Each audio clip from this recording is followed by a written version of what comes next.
Hello friends, नमस्कार। आज हम पढ़ेंगे मध्य प्रदेश के मृदा अपरदन के विषय में।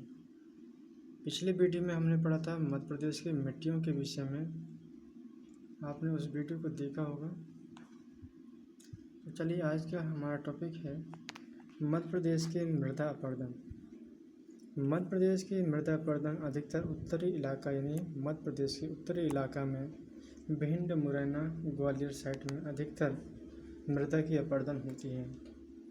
तो हम थ्योरी के माध्यम से समझ लेते हैं कि मृदा अपरदन जल तथा वायु के प्रभाव से मृदा की ऊपरी परत कट कर बह जाती है। तो इस प्रक्रिया को हम मृदा अपरदन कहते हैं। मध्य प्रदेश में मृदा अपरदन मुख्यतः दो प्रकार के होते हैं। पहला है परतदार अपरदन एवं दूसरा है नालीदार अपरदन। परतदार अपरदन में मृदा की ऊपरी परत को जल बहा कर ले जाए या वायु उड़ाकर ले जाए, जिससे मृदा कट जाती है। जहाँ भूमि सामान्य ढाल की हो तथा वर्षा बौछारों के रूप में हो, यह परतदार अपरदन कहलाती है। नालीदार अपरदन में इसमें तीव्र ढाल तथा भारी वर्षा वाले क्षेत्र में तेजी से बहता हुआ जल मिट्टी का कटाव कर बड़ी बड़ी नालियों का निर्माण करता है, जिससे हम नालीदार अपरदन कह सकते हैं। मृदा अपरदन के कारक और प्रभाव। इसके मुख्यतः दो स्थितियों में कारक को समझा जाता है। पहला है प्राकृतिक कारक के रूप में, दूसरा है मानवीय कारक के रूप में। प्राकृतिक कारक के रूप में हिमानी, जिसमें समुद्री लहरें जाते हैं, नदी हैं, मूसलाधार वर्षा आ जाती है, वायु, भूमि का ढाल।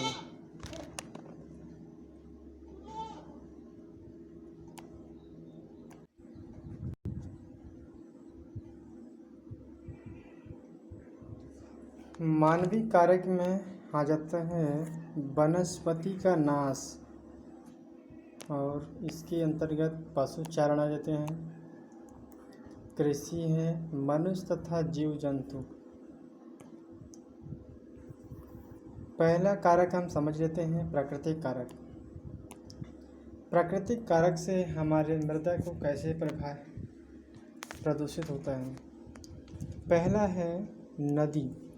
नदी कटाव द्वारा खड्ड बनाती है। बाढ़ के समय नदी का पानी दूर तक फैल जाती है, जिससे नदी में जल भराव की समस्या हो जाती है एवं बाढ़ आने से जन धन की हानि पहुंचती है एवं वायु परिवहन, राष्ट्रीय परिवहन, इन सभी परिस्थितियां संकट में आती हैं। दूसरा है मूसलाधार वर्षा। मृदा अपरदन, मृदा की परत ढीली हो जाती है और पानी के साथ आसानी से बह जाती है। दूसरा है भूमि का ढाल, यानी भूमि का समतली जो कि ढाल हो, भूमि पर अपरदन कम। अगर भूमि ढाल वाली होगी तो अपरदन ज़्यादा होगी। वायु शुष्क वनस्पतिहीन मरुस्थलीय प्रदेश में वायु गति पर निर्भर करता है। मानवीय कारक के अंतर्गत इसमें वनस्पति का नाश हो जाता है। पेड़ पौधे की जड़ें मृदा को जकड़े रहती हैं, जिससे जल तथा वायु द्वारा मृदा अपरदन कम होता है। इसके साथ ही साथ तने पानी के भाव को कम कर देते हैं। जिस क्षेत्र में वनस्पति का नाश ज़्यादा हुआ है, अपरदन ज़्यादा वहाँ होती है।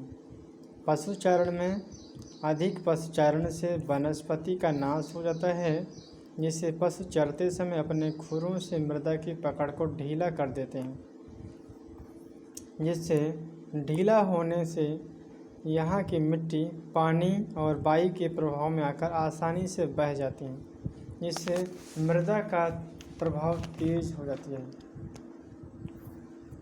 कृषि पद्धति मृदा में एक और तक प्रभाव है जिसे हम कृषि पद्धति कहते हैं। यह ढाल की ओर जुताई करने से पानी मिट्टी को आसानी से बहा कर ले जाती है। बार बार एक ही फसल को बोना संतुलन बिगड़ जाता है, जिससे इसका उदाहरण समझ लेते हैं। यह स्थानांतरित कृषि है। जैसे झूम कृषि। झूम कृषि क्या होती है कि झूम कृषि को एक जगह काट कर वहाँ कृषि कार्य करके फिर उसको छोड़कर अगले जगह जाकर पुनः उसी प्रक्रिया को दोहराना, यही कृषि स्थानांतरित कृषि है, झूम कृषि के अंतर्गत आ जाती है। मनुष्य तथा जीव जंतुओं में हमारे मृदा को कैसे प्रभावित करते हैं? ये विभिन्न प्रकार के जीव जंतु जैसे धरातल पर अपने निवास के लिए बिल बनाते हैं, जिससे मृदा प्रदूषित होती है। और दूसरा कारण है कि ये मृदा को निकाल कर बाहर फेंकते हैं। वह मिट्टी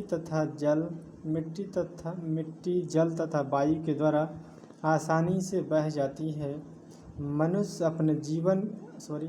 अपने निवास के लिए घर, सड़क, बड़े बड़े भवनों का निर्माण करता है।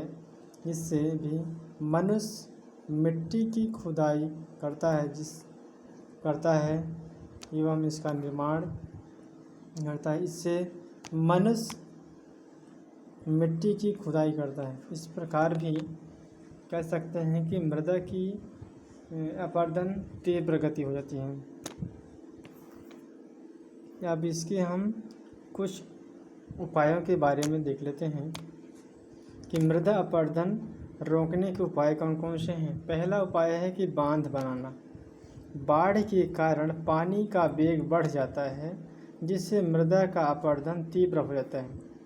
इस कारण बांध बनाकर पानी का वेग को कम किया जाता है। दूसरा है वनस्पतिकरण। पेड़ पौधे लगाएं और अधिक से अधिक ग्रीन बेल्ट का निर्माण होता है, जिससे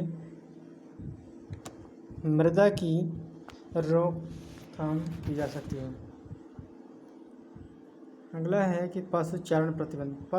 पशुओं को चराने पर प्रतिबंध लगाया जाए, इससे मैदानी क्षेत्रों में पशुचारण सीमित हो सके, जिससे वहाँ की भूमि स्थानांतरित हो सके, संतुलित हो सके। पशुओं के लिए अलग चारागाह बनाकर मृदा अपरदन को रोका जा सकता है। कृषि प्रणाली में परिवर्तन। पहला परिवर्तन है कि फसल चक्र प्रणाली को बढ़ावा देना। दूसरा है कि कम समय में उगने वाली फसलों को बोना चाहिए। तीसरा है कि स्थानांतरित कृषि पर रोक लगानी चाहिए। चौथा है परिवर्तित क्षेत्रों में सीढ़ीदार खेती करना चाहिए। पांचवा है कि पवन चक्कियों द्वारा मिट्टी को बहने से रोकने के लिए अवरोध का निर्माण करना चाहिए। मृदा अपरदन। हमारे भारतीय मृदा एवं मध्य प्रदेश की मृदा की निम्न प्रकार की समस्याएं हैं। मृदा अपरदन किसी मानवीय तथा प्राकृतिक क्रियाकलापों से मृदा की परत का हटना या मृदा अपरदन कहलाता है। मृदा की उत्पादकता में कमी कैसे होती है? ऐसी अवस्था है इसमें उर्वरक और पोषक तत्व मिलने, जैसे हरियाणा, पंजाब, उत्तर प्रदेश, इन क्षेत्रों में हरित क्रांति ने इतना उत्पादकता ला दी कि यहाँ की भूमि जो कि बंजर होने की संभावना बढ़ गई। इस कारण यहाँ की मृदा में उत्पादकता में कमी होने लगी। कारण यही है कि अत्यधिक मात्रा में रासायनिक उर्वरकों का प्रयोग होने पर। उपाय क्या है? उपाय में देख लेते हैं कि ये भूमि को कुछ समय परती छोड़ देते हैं। दलहनी फसलों जैसे नाइट्रोजन आदि यहाँ से मिलती है। इस कारण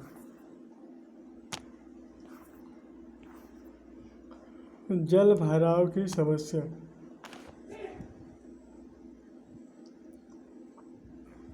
अगर भूमि में जल भराव या उचित निकासी का नहीं है तो जल भराव की समस्या उत्पन्न होती है। नहरों से जल रिस रिस कर एकत्रित होता है।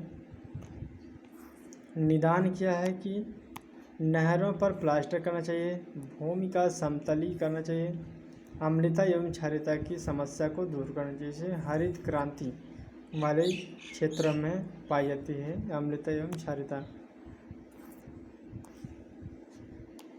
इसके मुख्य कारण क्या है कि रासायनिक उर्वरकों का प्रयोग अत्यधिक मात्रा में सिंचाई होने से।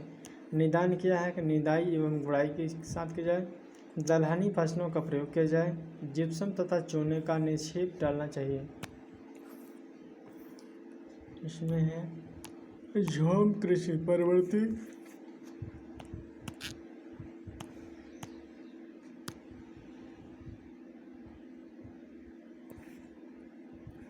परवर्ती जनजातियों को विशेष रोक लगाना चाहिए। उन्हें अलग से एक प्रकार की व्यवसाय की व्यवस्था की जानी चाहिए। उपाय है रोक लगाना। जनजातियों को अलग से रोजगार देना चाहिए। मरुस्थलीकरण के उपाय क्या है कि वृक्षारोपण कर ग्रीन बेल्ट का निर्माण किया जाना चाहिए। सिंचाई में सुविधा होनी चाहिए। शुष्क कृषि को बढ़ावा देना चाहिए। वर्षा जल का संग्रहण कर प्रबंधन करना चाहिए। तो फ्रेंड्स, आज का वीडियो यहीं तक एंड करते हैं। फिर नेक्स्ट वीडियो में हम पढ़ेंगे मध्य प्रदेश के वनस्पति के बारे में चर्चा करेंगे। तब तक के लिए थैंक यू सो मच। जय हिंद, जय भारत।